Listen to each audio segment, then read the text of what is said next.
Ei, amados, muito bom dia, que a graça e a paz do nosso Deus seja e esteja com você, não somente hoje, mas todos os dias das nossas vidas.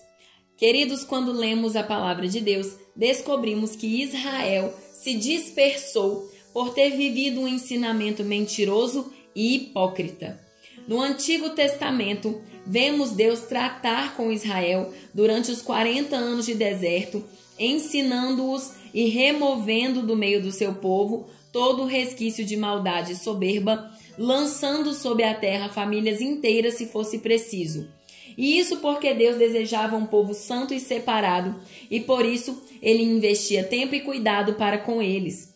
No Levítico, vemos Deus dar leis ao seu povo para que eles não viessem a ser como os outros povos, os pagãos que criam em mentiras, mas ao longo da história veremos o povo deturpar e distorcer algumas leis para encaixá-las no que era bom aos seus olhos. Por exemplo, em Levítico 19:18 diz: "Não te vingarás, nem guardarás ira contra os filhos do teu povo, mas amarás o teu próximo como a ti mesmo. Eu sou o Senhor." Porém, Israel vivia lutando contra tantos inimigos que, com o passar do tempo, acabou se esquecendo dessa lei, e até aos seus próximos eles vingavam-se, matavam e feriam. Quando Jesus veio ao mundo, ele faz questão de voltar na lei para ensiná-los sobre a verdade do que deveria ser, mas que não aconteceu, porque havia maldade e corrupção no coração deles. No capítulo 5 de Mateus, dos versículos 31 ao 32, Jesus vai falar do divórcio e vai ensiná-los novamente a respeito, mas agora com a ótica real de Deus e não de Moisés. Ele diz: "Isto foi dito: quem repudiar sua esposa, dê-lhe carta de divórcio. Eu, porém, vos digo que todo aquele que repudiar a sua esposa, a não ser por causa de traição, a faz cometer adultério, e qualquer que se casar com a divorciada comete adultério." O povo já tinha se submergido no pecado e distorceu a lei de Moisés para favorecer as suas más condutas. Lembrando que Deus desejava um povo santo e separado, mas eles, com um coração duro e mau, usaram o que Moisés disse sobre a carta de divórcio para assim repudiar suas esposas por qualquer motivo. E preste atenção no que Jesus diz: todo aquele que repudiar a sua esposa a faz cometer adultério, e quem se casar com ela também comete adultério. Jesus queria lembrá-los que aquela atitude dura e cruel possuía um preço alto, e que cada um que repudiasse a sua esposa pagaria por isso, pois as colocaria de frente para o pecado. Afinal, a mulher se casaria novamente. E ele ainda ressalta também que a atitude daquele marido em repudiar implicaria em atingir mais vidas, além da vida da esposa repudiada.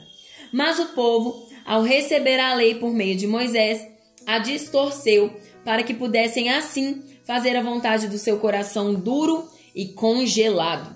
E à medida que lermos o capítulo 5 de Mateus, vemos que essa distorção aconteceu, bem como nos versículos 43 ao 45, onde Jesus fala sobre amar os inimigos, e ele diz: "Ouvistes o que foi dito: amarás o teu próximo e odiarás o teu inimigo." Claro, queridos, que vimos que não foi isso que foi dito, mas eles entendiam que deveriam amar apenas ao seu povo e odiar aqueles que lhes fizessem mal.